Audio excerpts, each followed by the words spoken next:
Hey guys, welcome back to my channel. Saya Angelica dari Fakultas Ekonomi Jurusan Manajemen.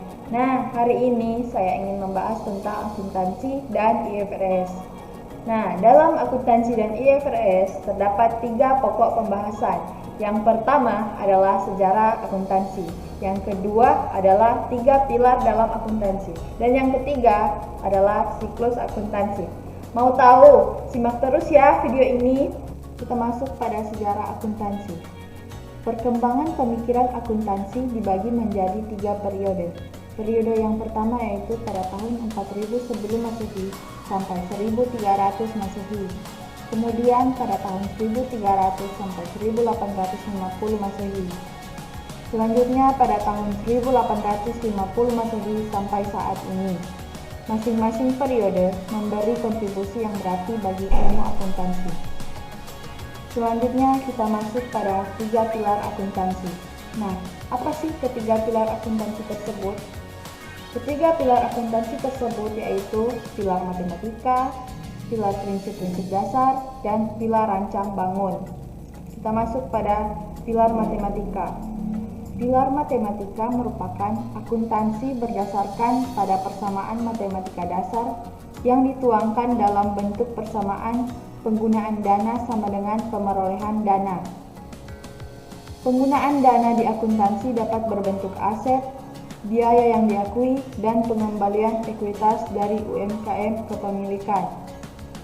Kemudian kita masuk pada pilar prinsip. Pilar prinsip merupakan akuntansi yang mendasarkan diri pada prinsip-prinsip yang berlaku umum yang dikenal sebagai prinsip-prinsip akuntansi berterima umum.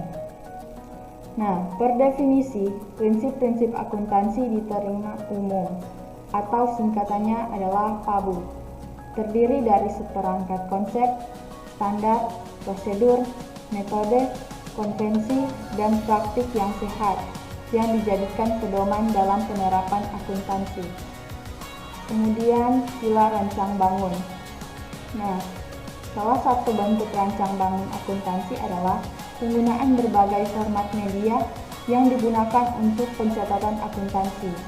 Sebagai contoh, format akun atau sebagian orang awam menyebutnya rekening dapat berbeda antar perusahaan. Pada dasarnya yaitu format, tata cara, maupun informasi yang disajikan di akun menggunakan rancangan yang dibuat dan disesuaikan dengan kebutuhan masing-masing perusahaan. Selanjutnya kita masuk dalam siklus akuntansi.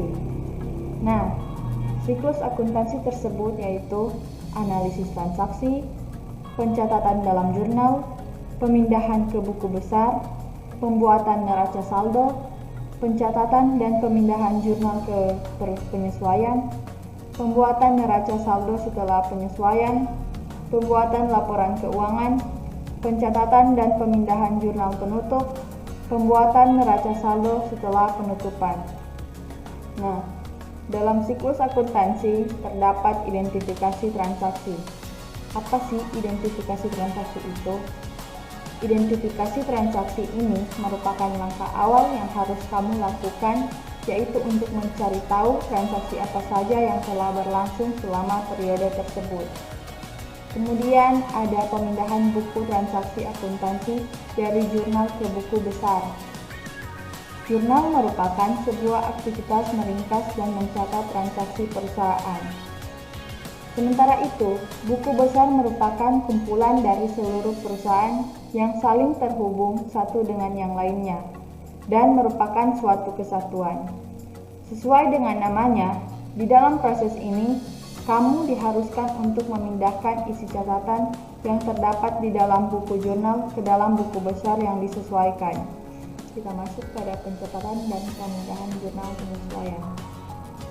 Nah, ada beberapa hal yang perlu kita ketahui dalam pencatatan dan pemindahan jurnal penyesuaian, yaitu yang pertama, koreksi kesalahan penjurnalan, penyusutan aset tetap, penyesuaian sewa dibayar muka yang berubah menjadi beban sewa, perlengkapan yang berubah menjadi perlengkapan karena telah habis terpakai, pendapatan diterima di muka yang dihapus menjadi pendapatan jasa sesuai dengan produk jasa yang telah dijual.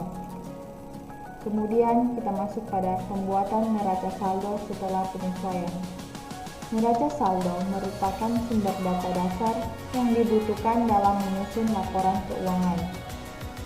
Setelah dilakukan penyusunan sesuai poin-poin yang telah dijabarkan, biasanya akun yang bersangkutan akan mengalami perubahan nilai maupun nominal, sehingga nilai saldo perlu disesuaikan kembali dengan menyusun atau membuat neraca saldo setelah penyesuaian.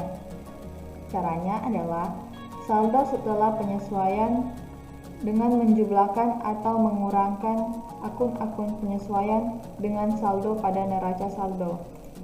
Kemudian kita masuk pada pembuatan laporan keuangan. Nah, pada pembuatan laporan keuangan terdapat 3 poin. Yang pertama yaitu laporan neraca. Laporan neraca yaitu laporan yang berisikan posisi keuangan perusahaan yang meliputi aset, utang, serta modal pada periode akuntansi tertentu. Kemudian laporan laba rugi. Sebuah laporan yang menyajikan perhitungan atas seluruh pendapatan dan biaya perusahaan, mulai dari pendapatan yang diperoleh hingga pengeluaran yang dilakukan untuk memperoleh pendapatan tersebut. Kemudian laporan arus kas. Merupakan laporan yang menyajikan aliran dana kas yang masuk maupun yang keluar yang dilakukan oleh perusahaan, baik itu dalam aktivitas investasi, operasional, maupun pendanaan dalam satu periode akuntansi tersebut.